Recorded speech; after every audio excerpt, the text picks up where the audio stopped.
But to what ends? The ends are destroying our planet, because the people that are elevating themselves as control by using sexual blackmail and these conditioning techniques, they're not the type of people you want in control of your society, and that should be evident right now by how everything's being terribly mismanaged. Because the goal is mind war, and that is not a goal that benefits anyone in the long term. So where does this leave us? This network exists to create a fractured, dependent, and controllable population. It exists to break human beings through trauma. So the most important thing to do is recognize it, recognize the tactics, start talking about it, start defying it. We can overcome this. People are becoming much more aware of what's going on. And so I'm going to keep tracing this network directly to modern Port Huron. And welcome to the Port Huron Statement. We're going to call this one the Network and Mind War. We're going to start back with New Orleans in 1974, Troop 137, and Adelfi.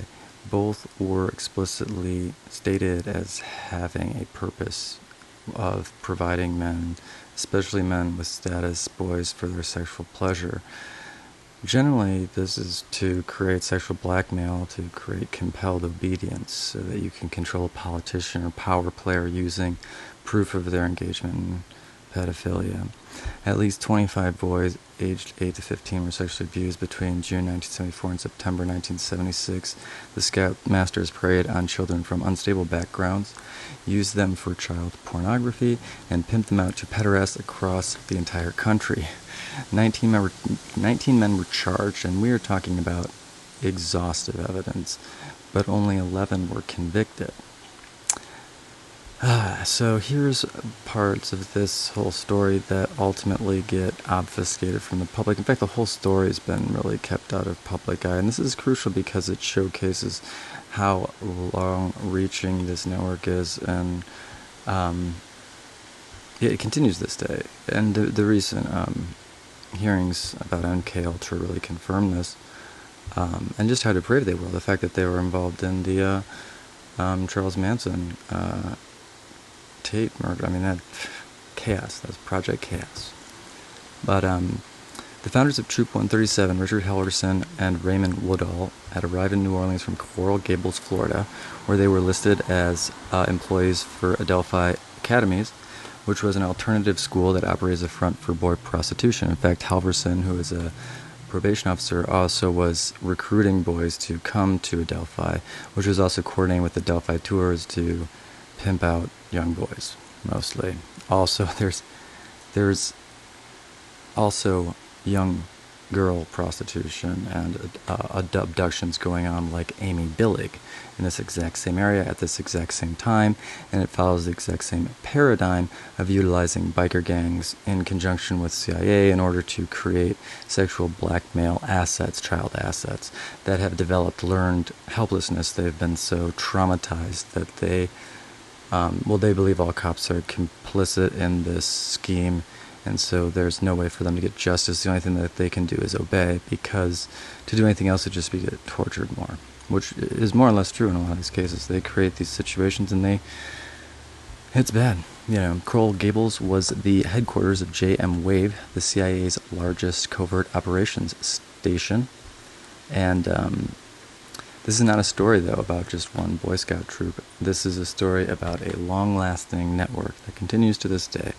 This is a story about a system that uses child sexual abuse as a tool to break human beings and to leverage other human beings, to create a dependent, fractured, and controllable population. This is about mind war. This is all described in an internal document, and there's several of them, but we can just call them collectively mind war. I think that's the best way to look at them.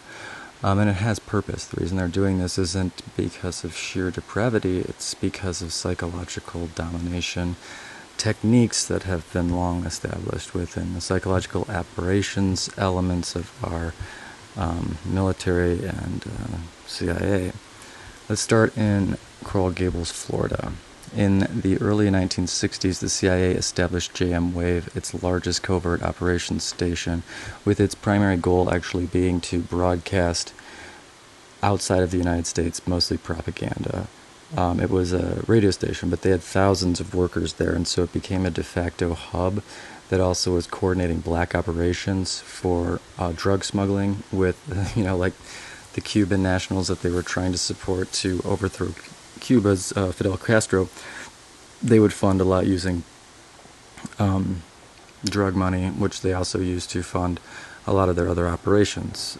So Coral Gables becomes a hub for a lot of black ops in the CIA, and then this ultimately becomes a lot of these sexual blackmail operations as well. And then MK Ultra operations, which becomes about sexual trauma conditioning. So all these things get integrated. William King Harvey's heavily involved in Coral Gables. JMWave was the operations center also for Task Force W, which was the specific unit for Operation Mongoose to overthrow Fidel Castro's government in Cuba, which included a bunch of assassinations and a bunch of propaganda mine where the idea was to, convince the Cuban faction to create chaos or create complex assassination attempts. JMWave wasn't just an intelligence station. It was a massive operation with thousands of officers and agents. Its reach extended throughout Florida, across the Caribbean, and so we see too, they operate often out of Antigua's Mill Reef Club, which directly relinks this to Francis Duffield Sheldon, who was one of the primary financiers of Troop 137, so he was financing a lot of their, field trips or whatever you'd call them, excursions, activities, and it's it's not a coincidence that Richard Halverson and Raymond Woodall were working for Adelfi Academies in Coral Gables. Adelphi Academies was an alternative school. Peter Bradford was co-owner of the academy, and he was also among those with photographic evidence of molesting the scouts in New Orleans. Halverson was noted in FBI memoranda as offering children in New Orleans to get scholarships in Adelphi Academy, so he would tell their parents, like, oh, this is a great opportunity. He was cherry-picking them based on their appearance and how it would align with someone that they were trying to appease or capture. Or leverage. Think about that. The same city that housed the CIA's largest covert station also housed a school that was a front for child prostitution, also a tourism agency that specialized in creating liaisons with children across the country called Adelphi Tours. And a lot of these premium packages were found to incorporate staffers and politicians and very wealthy people across the country. So this was a sexual blackmail and leveraging operation. This wasn't coincidence. This was infrastructure. Now let's talk about another piece of this infrastructure. Here's a good example of the man who protects the network. A notable example is former District Attorney Harry Connick Sr. Harry Connick Sr., the father of Harry Connick Jr., served as the District Attorney of New Orleans Parish from 1973 to 2003 for 30 years. He was the chief law enforcement officer in New Orleans for 3 decades. Connick was the prosecutor handled Troop 137. When the scandal broke, Connick told the press, "It has been like dropping a pebble into water. You think you've got it all, but the ripple ring keeps spreading." But Connick's office didn't pursue the full network. 19 men were charged, but only 11 were convicted. And a lot of these people were helped to escape by Connick, most notably John Reed Campbell, who was charged with sex crimes in connection to Troop 137, but Campbell disappears in September 1976 following the arrest of other defendants. He's also apparently the lover of Harry Connick Sr., and there's surprisingly large amount of information that supports that. Campbell was a successful New Orleans artist and a campaign backer of Connick. According to prisoner testimony, Campbell claimed he and Connick had been lovers and that he had action photos of Connick and sexual acts with young children himself. So Connick, very likely was compelled obedient by this very same network. Campbell was allowed to flee. Connick didn't enter his name into the National Crime Information Computer for 3 years, so he was never really being looked for. This was not a failure of the system. This was the system working exactly as designed. And Campbell was far from the only person that Connick protected from prosecution for pedophilia and sex trafficking, despite more than adequate evidence. Dino Sinell, Richard C. Jacobs, and others are examples of individuals that got away in relationship to Connick's direct interference and obstruction of justice. Connick protected his friends, he protected his political supporters, he protected the network. He was also directly involved in their child protection, child molestation oversight team. He also appointed the guy that ends up abusing Ricky Windman. It was surprising. I had no idea that Harry Connick Sr. was such a clearly dirty prosecutor. It just, some of these things come out of nowhere when you're, and you're just like, is that and yeah, no, that's the Harry Connick Jr.'s dad. In 2014, Oscar-nominated filmmaker Amy J. Berg released a documentary called An Open Secret. And so, because Connick Jr. ends up connecting this massive Hollywood node, and there are additional connections through Francis Duffield Sheldon and through Dyer Grossman, and so I decide that I'm going to kind of cover that right here because it directly connects through Henry Connick Sr. and Jr. An Open Secret exposes child sexual abuse in the film industry in California. It reveals a network of managers, agents, publicists, and directors who preyed on young boys eager to make it in Hollywood. And then there's also the similar problem in the music industry. And so really, Connick Sr. and Connick Jr. showcase how this network is pervasive across the media production landscape. The documentary focuses on several key figures, and this is just a microcosm of a greater problem, and I guess I'm sort of encouraging you to check out An Open Secret or The Open Secret, and because this is part of the same network. The documentary focused on several key figures. Martin Weiss, a manager who pleaded no contest to 2 counts of child molestation in 2012. Mark Collins Rector, founder of digital entertainment network Den, whose mansion home was one of the primary settings of abuse. Bob Villard, a publicist who represented major stars and was convicted of child pornography offenses. But it's really about a lot more than that. And there's additional media that's been produced that gives context to a lot of this, really. Before these individuals and Den, there was a burgeoning node in the North Fox Island Troop 137 network in San Francisco, LA, San Diego, and you can actually draw lines of influence from Harry Connick Jr. and Francis Duffield Sheldon, Dyer Grossman, to people that end up being connected to Martin Weiss and Mark Collins Rector. The pattern is identical to Troop 137, access to children through institutions, institutional cover from studios, agencies, and the DA's office, legal protection from prosecutors who looked the other way, a system of silence that made victims afraid to speak. And here's the connection. The Hollywood network operated with the same impunity as Troop 137, the same impunity as North Fox Island with Francis Duffield Sheldon. The same prosecutors who protected Campbell, like Connick, were connected to the entertainment industry through his son, Harry Connick Jr. This wasn't a coincidence. This was a network moving its human assets to maximize impact and influence, whether consciously, intentionally, or coincidentally. Now let's talk about Michael Aquino and MindWar and how the U.S. military and intelligence apparatus has been actively encouraging and fostering this environment in order to leverage our society and our politics.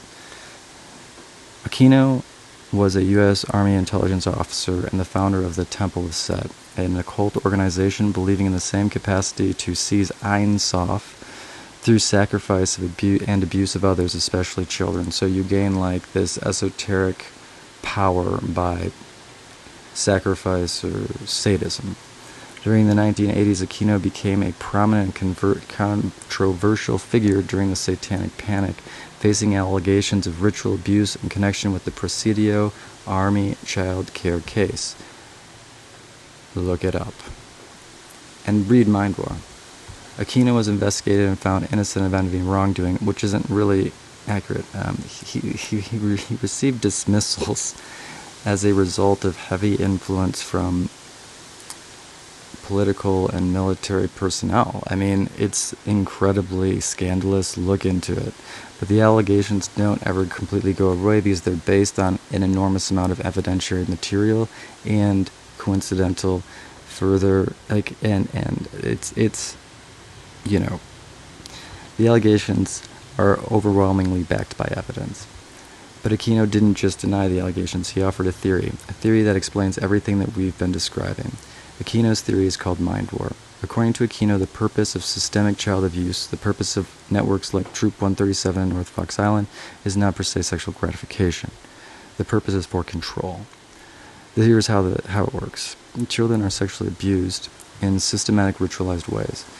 The abuse is not random. It is designed to break their will, to shatter their sense of self, and to create what psychiatrists call dissociative identity disorder, or what the intelligence community calls programming, or a action figure, or a puppet, or a willing slave. I found a lot of these now. Posable. So that's the first step, would be trauma, and then move on to isolation. The children are told that no one will believe them, or they're convinced of that. They're told that their parents are part of it. They very well may be. They're told that God has abandoned them, or that God wills this, or that God, this is a test of faith. Usually God is incorporated as a mechanism in some way, and they are isolated from anyone that is not reinforcing the paradigm. So they're just going to be gaslighted, usually. Then once a child is broken and isolated, the abusers become the only source of comfort, reliance, etc., and the child becomes dependent on them. And so this is what allows them to be truly posable. You know, they come to the conclusion that the best option for them is to just do what the abuser says. And then they become weaponized. The child becomes a tool. They can be used as a functional sex slave, so they can be used then to create sexual blackmail in a convenient way, even from people that are not necessarily consenting. So one of the operations is to incapacitate an individual and then pose them with children as a means to create leverage over them if they're not easily blackmailed in that way. I don't think that's often being utilized, but that is apparently a technique, and so you want these kids to be very, very obedient. They can be used as informants. They can be used to run all types of operations, and they also can be used as political assets. This is not a theory. This is documented. These are tactics that are being deployed to this day. Aquino understood that the network is not about sex. It's about creating a dependent, fractured, and controllable population, either through blackmailing and leveraging or through direct trauma conditioning. And gaslighting, a lot of gaslighting. Now let's ask the question no one wants to ask. Why does this network exist? It's not about money per se. It's not about power per se. It's not about sex per se. It's about creating a population that is too traumatized, too divided, and too afraid to resist. It's too focused on fear of the boogeyman that has been manufactured, fear manufactured from scapegoating and finger pointing, creating an enemy out of your neighbor rather than the true manufactured enemy designed to control you from a distance. Think about it. The culture war. Americans are divided into warring tribes, red versus blue, urban versus rural, conservative versus liberal. Each side is convinced that the other is evil. The fear of crime. Americans are terrified of crime, even though crime rates have been falling for decades. They are so terrified that they are willing to trade their freedoms for security. And a lot of this becomes motivated by the presentation of the message. Very few people realize that the crime rates across the board have been falling for decades because that is not conducive to a narrative that keeps you easily controlled. It keeps the manufacture of consent moving forward. Americans are terrified of terrorism, even though the odds of being killed in a terrorist attack are extremely low. This is MindWar. It's utilizing a unrational fear or, a minor threat and using it to induce paranoia that allows for the relinquishing of rights and logic itself to support things like endless wars and constant surveillance. This is not an accident. This is MindWar. The goal of MindWar is to create a population that is traumatized enough to be dependent, divided enough to be controlled, afraid enough to be compliant, and so surveilled that no real action can be taken against the government itself. This network exists to create that population. The children who were abused on North Fox Island, children who were abused by Troop 137, the children who were abused in Hollywood, they are not just victims, they are prototypes. They are force multipliers of a dark oligarchy, the action figures of the leaders. They are the proof of concept for a larger project, the project of using trauma to control populations. This is why the network is protected. This is why Connick protected Campbell. This is why the FBI redacted the files. The Epstein files, the North Fox Island files, all these files. This is why they call it national security. This is why Hollywood buried the stories. This is why the Nazis were embraced into the CIA, because they had this system of control that was easily able to manipulate a population against their own best interest. This is why they're doing everything not to release the Epstein files, because that is the core of the Epstein files. But it is existential. We cannot be controlled by trauma and sexual blackmail. It is a form of design failure. Because the network is not just about child abuse. The network is about absolute control in every avenue of society. Here's what's important to understand. The pattern we're describing, using institutions as cover, protecting predators through institutional capture, didn't begin with Troop 137. It didn't end with North Fox Island. It didn't stop with Hollywood. And all of these and Epstein are not independent incidents. The Boy Scouts kept perversion files for over a century. The Catholic Church moved abusive priests from parish to parish. The CIA intentionally infiltrated multiple different churches with pedophiles in order to use them as access and to create an exodus away from those churches into the churches they were founding, to create more direct control, to offset the liberation theology revolution. The entertainment industry buried cases and protected abuses continually. The DA's office in New Orleans shielded predators for decades. Jack Moll and Carl Richards protected Francis Duffield Sheldon. The FBI redacted files and marked cases routine use of cover that they could have easily solved. The CIA provided institutional protection through JMWave and other stations, while also financing and incorporating criminal enterprise to advance these sexual blackmail and sexual conditioning operations. It's disgusting. Because this also, they use these same people to influence politics, elections, everything. They indoctrinate them into having specific, political opinions. They vote. I mean, it's weird. It's the conditioning. I mean, this is not institutional failure. This is institutional success at protecting the network, a network that manifests dependence, manifests blackmail, manifests control. They understand everything is red team, blue team. They cannot understand the actual consequences of the political reality because they're not allowed to understand it in that way. All of these nodes are connected. Coral Gables was the CIA's covert station, the location of Adelfi Academy. Halverson and Woodall worked at Adelphi Academy. Then they founded Troop 137. Harry Connick Sr. prosecuted but protected Troop 137. A campaign backer and alleged lover, John Reed Campbell, was among those prosecuted. Connick Jr. becomes a Hollywood star, connecting the New Orleans legal system to the entertainment industry. The Hollywood network exposed in an open secret, which is just shorthand rather than going deeply into the stuff I found about Hollywood. I think it's better to just reference you to an open secret to make this a little bit more consumable. But that shows the exact same network formulation, and it's really defined by Michael Aquino, the intelligence officer and a cult leader that developed MindWar. And before MindWar, the same thing was developed, in Nazi Germany and immigrated into the United States by paperclip and overcast. Shelden fled to the Netherlands. There he was protected by a Dutch senator, Brongersma, and some other weird pedophile advocates in the Netherlands. This isn't conspiracy. This is all documented fact.